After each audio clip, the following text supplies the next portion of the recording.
Latest news के लिए subscribe करें और न्यूज अपडेट्स के लिए बेल आइकन पर क्लिक करें। विनेश फोगाट और बजरंग पूनिया के कांग्रेस में शामिल होने पर छत्तीसगढ़ के उपमुख्यमंत्री अरुण साव की प्रतिक्रिया आई है।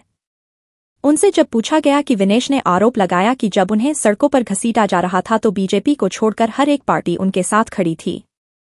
इस पर अरुण साव ने कहा कि इससे पता चलता है कि विनेश फोगाट और बजरंग पूनिया किनके हाथों में खेल रहे थे।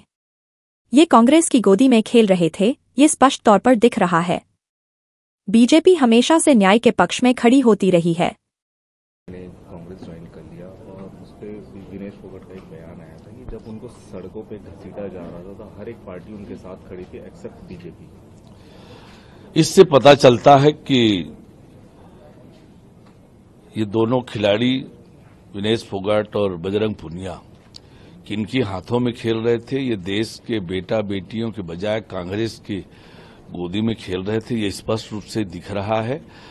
और जहां तक बात है तो भारतीय जनता पार्टी में न्याय और कानून प्रक्रिया के हिसाब से कार्यवाही वहां होती है और भारतीय जनता पार्टी हमेशा से न्याय के पक्ष में खड़ी होती रही है।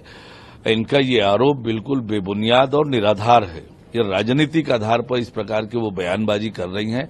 आज जब वो कांग्रेस की प्रत्याशी बनी है तो ये बताता है कि उनकी मानसिकता और सोच क्या है। सर, जम्मू कश्मीर में भी चुनाव होने वाला है। अभी अब्दुल्ला का एक बयान आया था, उसमें वो कह रहे हैं कि जहां भी बीजेपी की सरकार बनती है, जैसे कर्नाटक में बीजेपी की सरकार थी तो महिलाओं को और बेटियों को हिजाब उतारने कहा जाता था कॉलेज जाने के, और ये ताकतों को हम जम्मू कश्मीर में आने नहीं देंगे। देखिए, उमर अब्दुल्ला नेशनल कॉन्फ्रेंस का एजेंडा क्या है, किन मुद्दों को लेकर आज वो चुनाव में के मैदान में है। वहां फिर से 370 स्थापित कराना चाहते हैं, जम्मू कश्मीर को फिर से आतंकवाद के हाथों में देना चाहते हैं, जम्मू कश्मीर के लोगों के साथ वो न्याय करना चाहते हैं। जो हमारे वहां के समाज के लोग हैं, पिछड़े समाज के लोग जिनके 370 के कारण आरक्षण का लाभ नहीं मिल रहा था, फिर से उनके साथ वो अन्याय करना चाहते हैं। फिर से कश्मीर के नौजवानों के हाथों में वो पत्थर देना चाहते हैं।